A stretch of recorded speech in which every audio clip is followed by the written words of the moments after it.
जनतेच्या न्याय हक्कासाठी प्रजासत्ताक न्यूज सदैव आपल्यासोबत.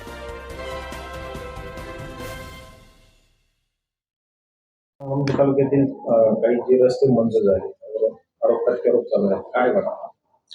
नाही, दुर्दैवाने असे आरोप प्रत्यारोप करताना समोरचे जे काही आहेत त्यांनी कुठेतरी आत्मपरीक्षण केलं पाहिजे.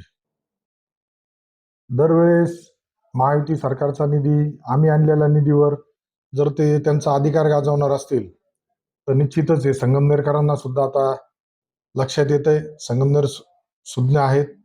ज्या पद्धतीने रस्ते यापूर्वी आले होते 2024 मध्ये, हे आमदार व्हायच्या आधी, त्यावेळेस सुद्धा पालकमंत्री महोदयांच्या माध्यमातूनच हे रस्ते मंजूर झाले होते. त्यावेळेस महायुतीचंच सरकार होतं.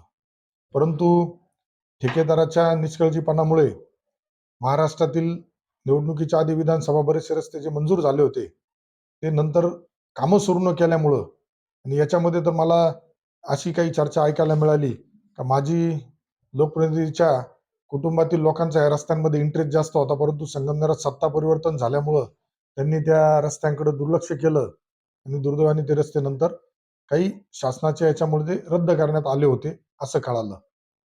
परंतु ज्या वेळेस मी स्वतः मुख्यमंत्री ग्राम सडक योजना टप्पा क्रमांक 2, आज याचे ग्रामविकास विभागाचे मंत्री सुद्धा आदरणीय जयभाऊ गोरे साहेब आहेत, आदरणीय पालकमंत्री महोदय राधाकृष्ण विखे पाटील साहेब यांच्या माध्यमातून मी वेळोवेळी त्यांना भेटलो, पत्रव्यवहार केलाय.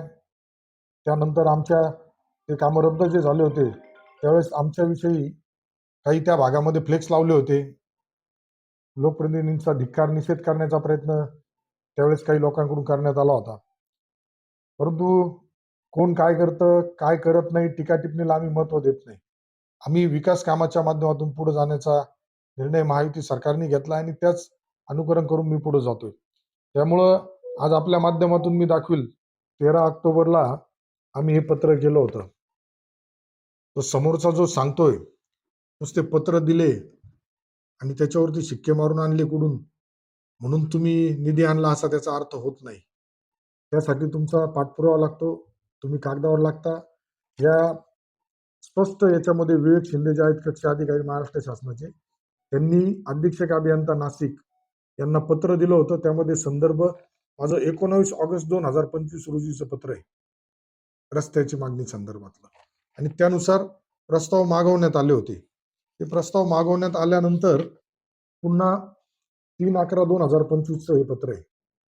यामध्ये सुद्धा आपण बघाल तर 8 कामांचं सविस्तर प्रकल्प अहवालास प्रशासकीय मान्यता करण्याबाबतच्या याच्यात संदर्भ क्रमांक 2 मध्ये पुन्हा आमदार अमोल खताळांचा पत्राचा उल्लेख आहे.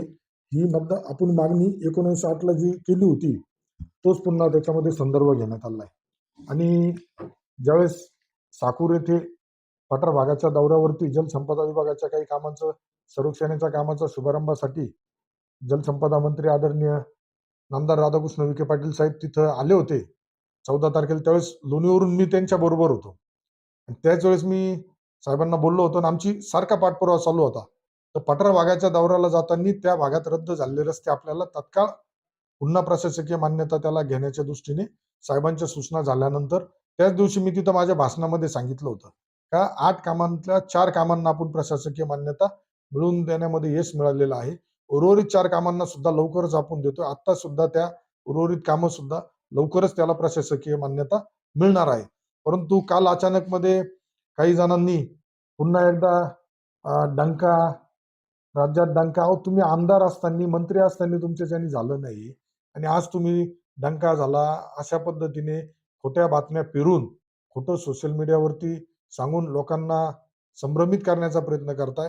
परंतु आज आम्ही पुराव्यानिशी दाखवतो. या 14 कामांमधले जे 4 कामं आहेत, दिग्रस ते रणखांबवाडीचा रस्ता असेल, मिर्जापूर ते धांदरपळ खुर्दा असेल, साकूर ते बिरेवाडी असेल, तासकरवाडी ते खंडेरायवाडी असेल, हे 4 कामं जे आहेत 25 कोटीपर्यंतच्या अंदाजे यांना मंजुरी मिळालेली आहे. त्यामुळं मी एवढंच सांगेल आपल्या माध्यमातून का आता हा प्रकार संगमनेरकर सुद्धा येणाऱ्या कालावधीमध्ये स्वीकारणार नाही. ज्या पद्धतीने महायुतीचं सरकारच्या माध्यमातून विकास कामं सुरू आहेत, परंतु हे कामं सुरू असताना केविलवानापणे आणि बालिशपणे क्रेडिट घेण्याचा जो प्रयत्न सुरू आहे त्याचा कुठेतरी आता मी सुद्धा धिक्कार करतो, कारण अतिशय चुकीच्या पद्धतीने ह्या गोष्टी मांडल्या जात आहे. मागील नगरपालिका निवडणुकीमध्ये सुद्धा अतिशय खालच्या पातळीवर खोटे आरोप करण्याचा प्रयत्न माझ्यावरती झाला होता. परंतु जनतेमध्ये तुम्ही एकदा जनतेला खोटं सांगून आपला विचार त्यांच्यावरती लादू शकता, परंतु आता संगमनेरची जनता कुठल्याही प्रकारे तुमच्या भूलथापांना बळी पाडणार नाही, हा मला विश्वास आहे. आपल्या परिसरातील ताज्या घडामोडी पाहण्यासाठी आजच प्रजासत्ताक न्यूज 24 ला सबस्क्राईब करा आणि रहा अपडेट. तसेच लाईक अँड शेअर करायला विसरू नका. प्रजासत्ताक न्यूज सदैव आपल्यासोबत.